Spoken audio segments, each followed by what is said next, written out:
वैद्युत क्षेत्र क्या होता है? तो वैद्युत क्षेत्र हमने देखा कि वैद्युत क्षेत्र क्या है, इलेक्ट्रिक फील्ड क्या है हमारा। तो किसी आवेश या हम कहेंगे कि आवेशों के समूह। तो अगर आवेश कोई एक है या फिर एक से ज़्यादा आवेश हैं तो अब इनके चारों ओर क्या हो जाता है, एक क्षेत्र क्रिएट हो जाता है। अगर हम एक आवेश रख देते हैं तो इसके चारों ओर क्या होता है, एक फील्ड क्रिएट हो जाता है। तो अगर उस क्षेत्र में हम किसी और आवेश को लेकर आते हैं तो उस पर क्या हो जाता है, एक आपका वैद्युत बल लगने लगता है। वो आकर्षण का हो सकता है या फिर प्रतिकर्षण का भी हो सकता है। तो इसे ही हम कहते हैं वैद्युत क्षेत्र। अगर हम कहें कि वैद्युत क्षेत्र को हम कैसे दिखाते हैं, तो हम कहेंगे कि वैद्युत क्षेत्र को हम कैसे दिखाएंगे, वैद्युत बल रेखाओं के द्वारा। तो हम वैद्युत बल रेखाओं के द्वारा दिखाते हैं। अब ये समझते हैं कि जो वैद्युत बल रेखाएं हैं ये क्या हैं। तो वैद्युत बल रेखाएं हमारी क्या होती है, इलेक्ट्रिक लाइंस ऑफ फोर्स क्या होता है। तो हम कहेंगे कि वैद्युत जो रेखाएं होते हैं वो वैद्युत क्षेत्र में एक खींचा गया क्या होता है, काल्पनिक एवं निष्कोण वक्र होता है। कि एक हम कल्पना करते हैं, इमेजिन करते हैं, एक ऐसा वक्र करते हैं, एक ऐसा इस तरीके से मान लेते हैं एक वक्र है जो कि निष्कोण है, उसमें कोई एंगल नहीं है, जो उस स्थान पर वैद्युत क्षेत्र का क्या करता है, तो वैद्युत क्षेत्र का अविरल का अर्थ होता है लगातार प्रदर्शन करता है। कैसे, तो जैसे मान लेते हैं कि ये धनावेश है, तो धनावेश के कारण वैद्युत जो बल रेखाएं हमारी होंगी, तो धनावेश के कारण वैद्युत बल रेखाएं हम कहेंगे कि किधर होते हैं, तो ये बाहर की ओर होते हैं। फिर अगर हम बात करें कि ऋणावेश के कारण, तो ये मान ले अगर वैद्युत बल रेखाएं हमारे हैं तो ये वैद्युत बल रेखाओं की दिशा किधर होगी, तो हम कहेंगे अंदर की ओर। तो धनावेश के कारण आपके बाहर की ओर और ऋणावेश के कारण अंदर की ओर। फिर अगर हम कहें धनावेश तथा ऋणावेश, धनावेश तथा ऋणावेश, ऋणावेश के कारण तो कुछ इस तरीके से होंगी कि धनावेश से निकल रहे हैं तो धनावेश से निकल रहे हैं, ये वक्र है निष्कोण।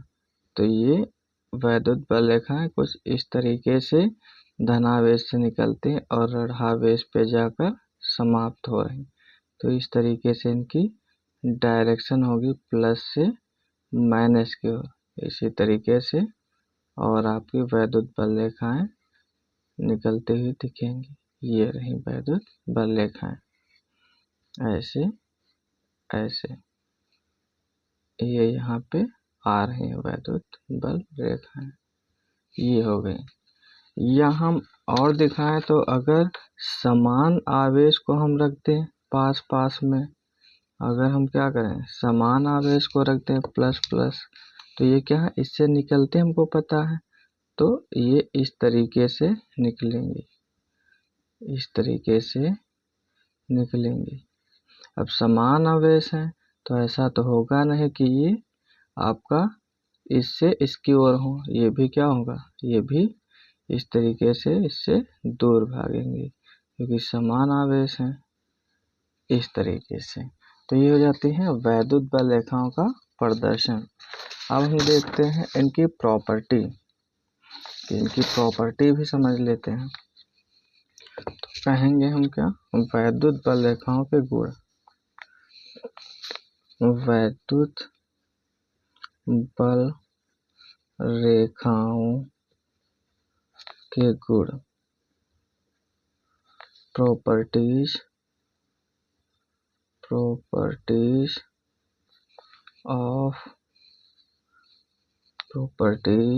Of electric lines of force. ये समझ लेते हैं कि वैद्युत बल रेखाओं के गुण हैं वो क्या हैं। तो हम कहेंगे किधर से किधर निकल रही हैं, तो वैद्युत बल रेखाएं धनावेश से निकलकर निकलकर ऋणावेश पर जाकर समाप्त हो जाती हैं। तो हमने अभी देखा था कि वैद्युत बल रेखाएं धनावेश से निकल के ऋणावेश पे जाकर समाप्त होते हैं। और हम क्या कहेंगे कि दो वैद्युत बल रेखाएं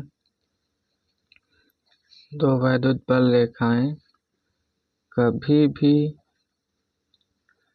एक दूसरे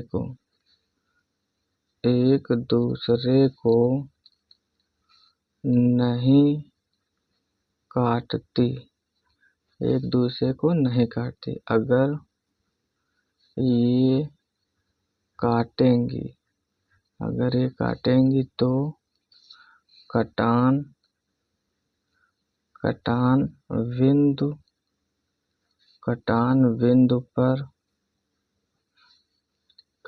बिंदु पर दो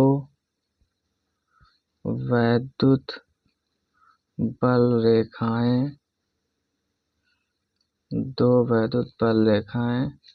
प्राप्त होंगी, जो कि असंभव है।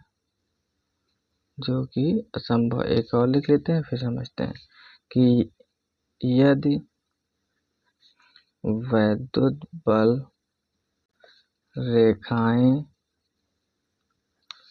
पास पास होंगी तो प्रबल वैद्युत क्षेत्र उत्पन्न होगा। और यदि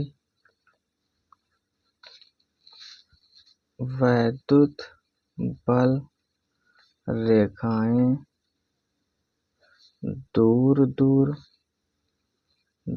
दूर होंगी तो वैद्युत क्षेत्र दुर्बल होगा। प्रॉपर्टी हो जाती है। तो हमने क्या देखा कि जो हमारी वैद्युत बल रेखाएं हैं उनकी प्रॉपर्टी क्या है। तो वैद्युत बल रेखाएं किधर से निकल रही थी, धनावेश से निकल करके ऋणावेश पे जाकर क्या हो जाती हैं, समाप्त हो जाती हैं। और फिर हमने क्या देखा कि अगर दो वैद्युत बल रेखाएं तो ये एक दूसरे को नहीं काटती हैं। क्यों नहीं काटती हैं? अगर ये काट देंगी तो जहां कटा होगा उस पॉइंट पे हमें दो वैद्युत बल रेखाएं, दो दिशाएं प्राप्त होंगी। तो दो कटान बिंदु पर दो वैद्युत बल रेखाओं की, यहाँ पे एक पॉइंट लिख देते हैं, दो वैद्युत बल रेखाओं की दिशाएं प्राप्त होंगी, जो कि क्या होगा, असंभव होगा। इसलिए नहीं हो सकते हैं, काटेंगी फिर नहीं। या हम कहें कि वैद्युत बल रेखाओं को अगर बहुत पास हम रखेंगे तो प्रबल वैद्युत क्षेत्र उत्पन्न हो जाता है। और अगर हम क्या करें, वैद्युत बल रेखाओं को दूर कर देंगे तो वैद्युत आपका क्षेत्र कैसा होगा, दुर्बल होगा, मतलब कमजोर होगा। तो पास वैद्युत बल रेखा है तो प्रबल, और दूर है तो आपका दुर्बल। फिर हम देखते हैं कि Q0 का हम लोग कई जगह पे प्रयोग करते हैं। तो ये क्या है, तो इसे हम बोलते हैं परीक्षण आवेश, टेस्ट चार्ज। तो ये क्या हो जाता है, ये समझते हैं। तो हम कहेंगे बहुत ही छोटा आवेश जिसे किसी वैद्युत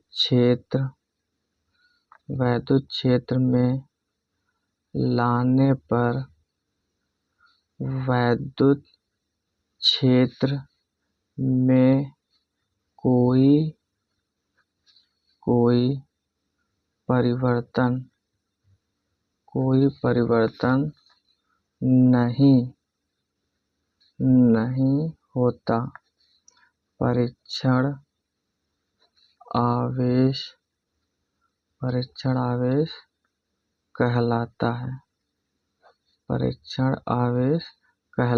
है।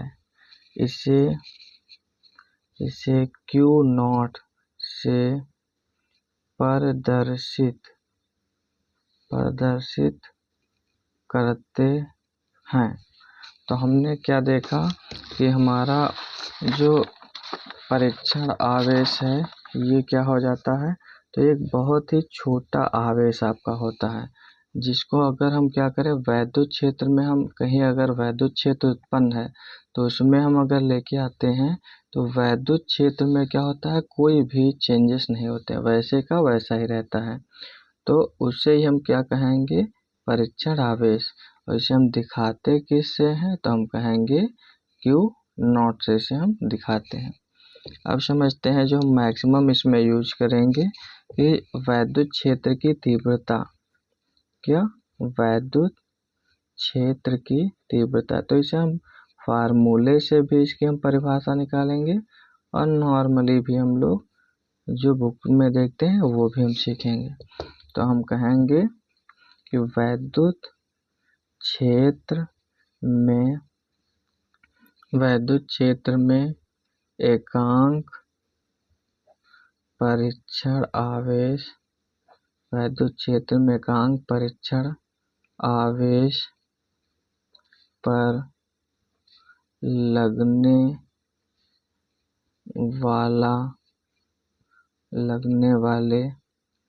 लगने वाला वैद्युत बल को,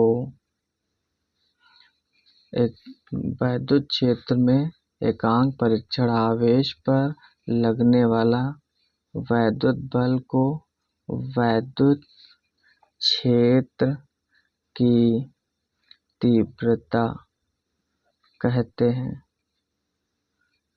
हैं। इसे कैपिटल E से प्रदर्शित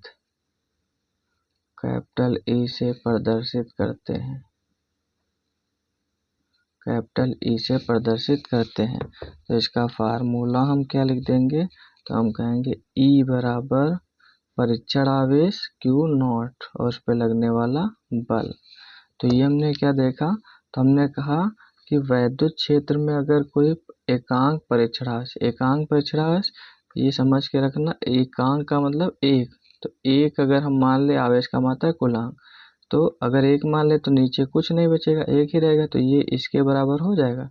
तो वही बोला गया कि यदि वैद्युत क्षेत्र में परीक्षण आवेश एकांक हो तो लगने वाला बल ही क्या कहलाता है, आपका वैद्युत क्षेत्र की तीव्रता।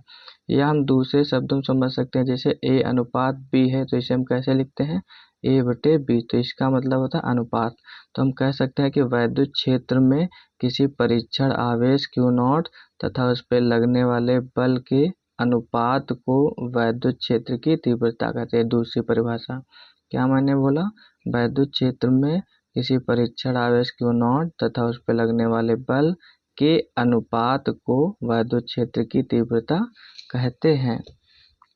अब हम समझ लेते हैं इसके मात्रक के। तो यहाँ अगर हम बात करें तो बल का मात्रक आप कहेंगे न्यूटन, फिर हम कहें अगर आवेश का मात्रक तो आप कहेंगे कूलाम। तो हम यहाँ लिख देते हैं कि मात्रक क्या हो जाता है, और फिर हम राशि भी इसकी देख लेते हैं, कैसी राशि वैद्युत क्षेत्र की तीव्रता, फिर इसकी हम देख लेंगे बीमा भी देख लेते हैं, तो बीमीय सूत्र भी इसका हम देखेंगे। तो इतनी चीजें देखते हैं। तो मात्रक की बात करें तो वैद्युत ये F का मात्रक, बल का मात्रक तो आप कहेंगे न्यूटन, तो न्यूटन, और बटे आवेश का मात्रक आपका कूलाम, तो न्यूटन प्रति कूलाम। या राशि कहें तो हम कहेंगे कि एक सदिश राशि होती है, तो ये एक सदिश राशि है। बीमीय सूत्र की बात करें तो बल का अगर हम बीमा बात करें तो ML T-2, फिर नीचे के आवेश, तो आवेश का हो जाता है A और T, ऊपर लेके जाते हैं तो m फिर l और 2 पावर ये नीचे है प्लस में है, ऊपर ले जाएंगे माइनस में है, तो 2 एक कितना हो जाएगा 3 और a प्लस में ऊपर ले गए माइनस, तो ये इसकी बीमा भी हो जाती है। अब हम देखते हैं एक आपका डेरिवेशन जो कि एक बिंदु आवेश के कारण आपका क्रिएट होता है। तो हम कहेंगे कि बिंदु आवेश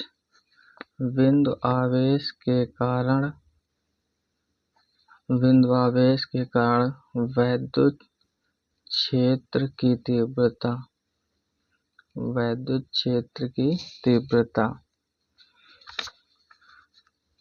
intensity of electric field due to charge. तो बिंदु आवेश के कारण वैद्युत क्षेत्र की तीव्रता की बात करें तो अगर इसका हम डायग्राम बना लेते हैं, तो हम अगर कहें कि एक हमारे पास धनावेश रखा हुआ है प्लस q आवेश रखा हुआ है और इससे कितनी दूरी पर r दूरी पर यहाँ पे हम परीक्षण आवेश रख देते हैं Q0 और इस पे प्लस है तो इसके कारण लगने वाला जो बल भी होगा वो भी क्या होगा F, तो ये F बल हो गया और इस आवेश धनावेश से इस आवेश परीक्षण आवेश के बीच की दूरी हमने मान लिया R है। अब इसे लिखते हैं तो हम क्या कहेंगे, तो हम कहेंगे कि माना कोई बिंदु आवेश प्लस q किसी ऐसे परावैद्युत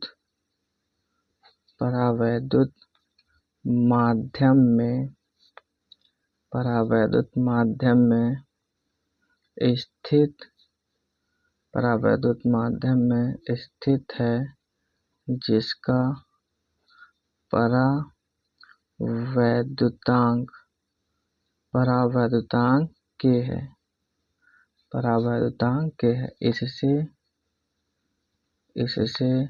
r दूरी पर कोई मान लेते हैं एक पॉइंट दूरी पर कोई बिंदु P है जहां प्लस q परीक्षण आवेश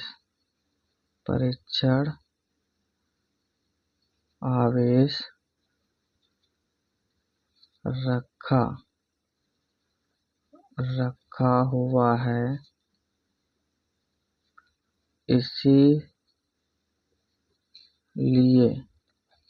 इसीलिए इनके बीच लगने वाला वैद्युत बल। तो यहाँ पे हमने क्या माना है, एक हमने पॉइंट मान लिया है ये परीक्षण आवेश पे, एक यहाँ पे इससे r दूरी पे एक पॉइंट P है, इस पे हमको निकालना है। अब देखें अगर हम तो एक चीज हम ये देखते हैं कि दो आवेश हैं तो इनके बीच में और स्थिर आवेश है तो इनके बीच में कौन सा नियम लग जाएगा, कूलाम का नियम। तो हम कह सकते हैं कूलाम के नियम से, तो कूलाम के नियम से हम क्या कहेंगे, F बराबर होता था 1/4 पाई एप्सिलॉन नॉट और यहाँ पे परावैद्युतांक k है तो इसके साथ में k लगा देते हैं। और कौन कौन से आवेश है, एक Q है और एक Q0 है, दो आवेश हैं ये, एक Q है और एक Q0 है, इनके बीच की दूरी कितनी r, स्क्वायर होता था तो स्क्वायर लगा देते हैं।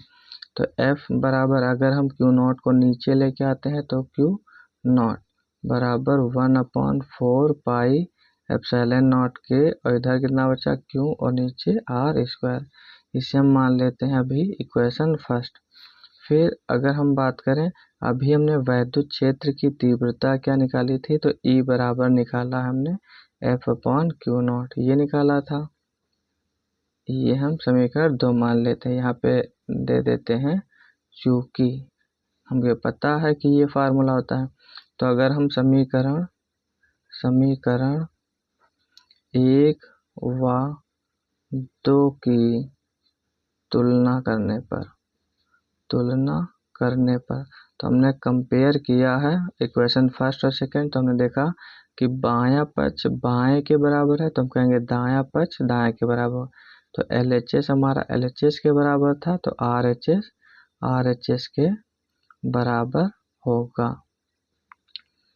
तो हम ये K क्या है, तो ये वैद्युतशीलता है आपकी, वो परावैद्युतांक है। तो हम कहेंगे वायु में या तो रखा होगा आवेश या निर्वात में। तो हम कहेंगे वायु या निर्वात में, वायु या निर्वात के लिए। तो निर्वात के लिए जो परावैद्युतांक है उसका मान कितना होता है, 1 होता है। तो E बराबर हम K की जगह पे 1 रख देंगे, तो 1/4πε0। K की जगह 1 रखोगे तो वही रहेगा Q/R²। तो ये क्या हो जाता है, आपका फार्मूला हो जाता है बिंदु आवेश के कारण वैद्युत क्षेत्र की तीव्रता का। या फिर आप इसकी वैल्यू यहाँ पे पुट कर सकते हैं। तो हम ये लिख सकते हैं E बराबर 9×10⁹ और इंटू Q/R², ये भी आप लिख सकते हैं। तो एक बार इसे हम फिर से समझते हैं। तो हमने क्या कहा कि ये किसके कारण निकाल रहे हैं हम लोग, तो बिंदु आवेश का मतलब कोई एक आवेश होगा, उसके कारण वैद्युत क्षेत्र की तीव्रता क्या होती है। तो यहाँ पे हमने मान लिया था कि एक आपका आवेश है, प्लस क्यू आवेश है, और इससे R दूरी पर क्या रखा हुआ है, P बिंदु पर कोई एक प्लस के ऊपर एक आवेश रखा हुआ है। तो प्लस आवेश है, तो इसके कारण ये बल लग रहा है, प्लस प्लस है तो प्लस आगे क्यों लगेगा। तो हमने मान लिया है कि कोई एक बिंदु आवेश है प्लस क्यू और एक ऐसे परावैद्युत माध्यम में स्थित है, इसका परावैद्युतांक क्या था, K था। और इससे R दूरी पर कोई बिंदु P है जिस और उस पर क्या रखा था, परीक्षण आवेश। और इसीलिए जब दो आवेश है तो उनके बीच में बल लगेगा, वैद्युत बल, और कौन सा, कूलाम के नियम से। तो F बराबर ये हो गया 1/4πε0 के, और दो आवेश थे, एक Q था एक Q0 था, अपॉन में R²। यहाँ से हमने क्या किया, Q0 को नीचे F के भेज दिया, तो नीचे आ गया, बाकी सब वही रखा। और हमें पता है, इससे पहले भी पढ़ चुके हैं वैद्युत क्षेत्र की तीव्रता की E बराबर क्या होता है, F/Q0। तो चूंकि हमें पता था तो हमने F/Q0। तो अगर देखें तो LHS बायां पक्ष बाएं बराबर है, तो ये बराबर हो जाएगा इसके। तो E बराबर ये लिख दिया। तो वही मैंने कहा समीकरण 1 और 2 की अगर तुलना किया तो ये आया। ये क्या है K, तो हमने देखा था कि ये माध्यम का परावैद्युतांक है। तो वायु निर्वात के लिए जो होता है तो परावैद्युतांक 1 होता है, तो 1 मान रख दिया। तो E बराबर 1/4πε0, K की जगह 1 रख दिया, तो 1 से गुणा करोगे वही रहेगा Q/R²। या हम इसकी जगह पे इसकी वैल्यू रख देंगे 1/4πε0 की वैल्यू 9 × 10⁹ ये हो जाएगी आपका, ये फार्मूला आपका हो जाता है। अब हम समझते हैं कि वैद्युत द्विध्रुव क्या होता है। तो वैद्युत द्विध्रुव भी समझ लेते हैं।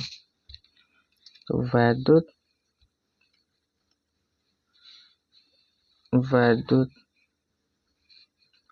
द्विध्रुव इलेक्ट्रिक डायपोल। तो इलेक्ट्रिक डायपोल समझते हैं क्या होता है। तो हम कहेंगे यदि दो बराबर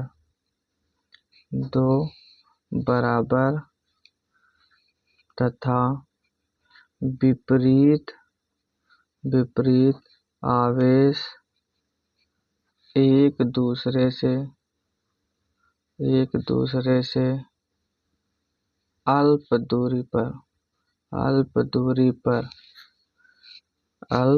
दूरी पर स्थित हो तो ऐसी संरचना को वैद्युत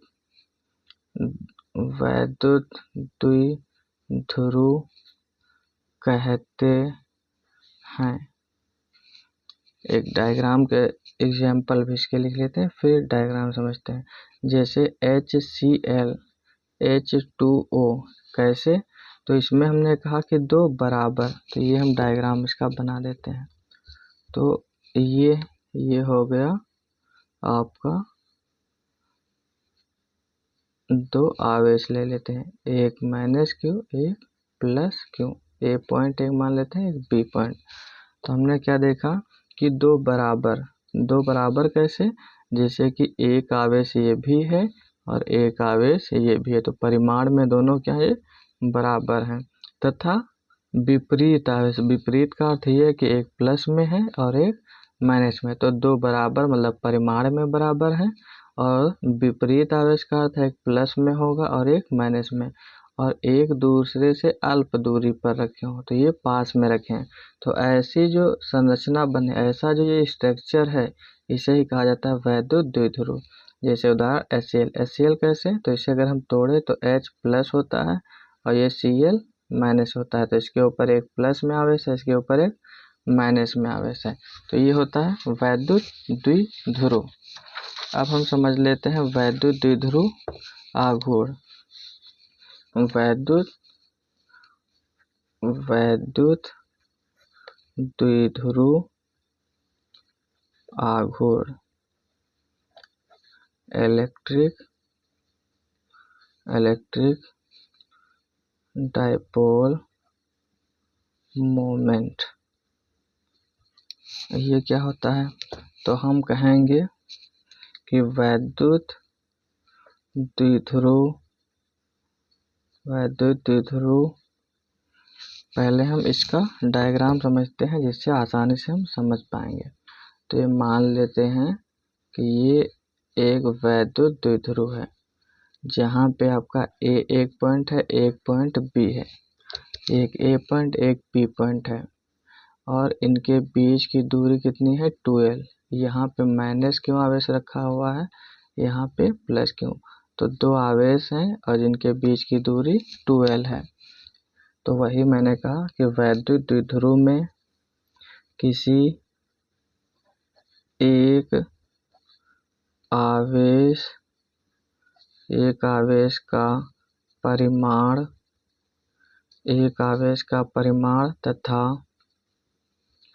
तथा दोनों आवेशों के बीच की दूरी के गुणनफल को वैद्युत द्विध्रुव आघूर्ण कहते हैं। इसे कैपिटल P से प्रदर्शित करते हैं।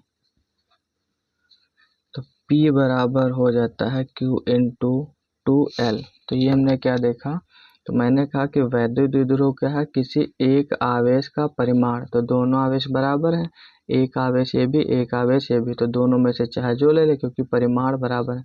परिमाण का मतलब आवेश के आगे कितनी संख्या, जैसे एक है या दो है या तीन है या 5 आवेश है, तो इसे बोला था परिमाण। तो परिमाण दोनों बराबर, तो दोनों में से कोई एक आवेश और उन आवेशों के बीच की दूरी क्या है, 2L का गुणनफल, तो वही मैंने लिया एक आवेश और उनके बीच की दूरी के गुणनफल ये मतलब गुणा, इनके गुणनफल को ही कहते हैं वैद्युत द्विध्रुव आघूर्ण। तो इसे किससे लिखा हमने, P से लिखा। अगर इसकी हम बात करें मात्रक की, तो मात्रक क्या हो जाएगा, आवेश का मात्रक कूलाम और दूरी का मात्रक मीटर, तो कूलाम मीटर।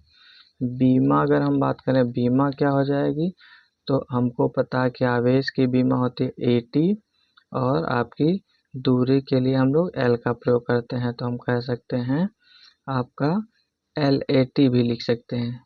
ऐसे तो हम लिखना चाहिए L TA लिखे लेकिन हम लिख दिए हैं आपका LAT का। क्यों? क्योंकि इसे हम पढ़ लेंगे लैट, इससे याद भी हो जाएगी कि वैद्युत द्विध्रुव आघूर्ण की विमा क्या होती है आपकी लैट। और राशि कैसी है तो हम कहेंगे सदिश राशि। ये कैसी राशि? सदिश राशि। और ये ध्यान रखिए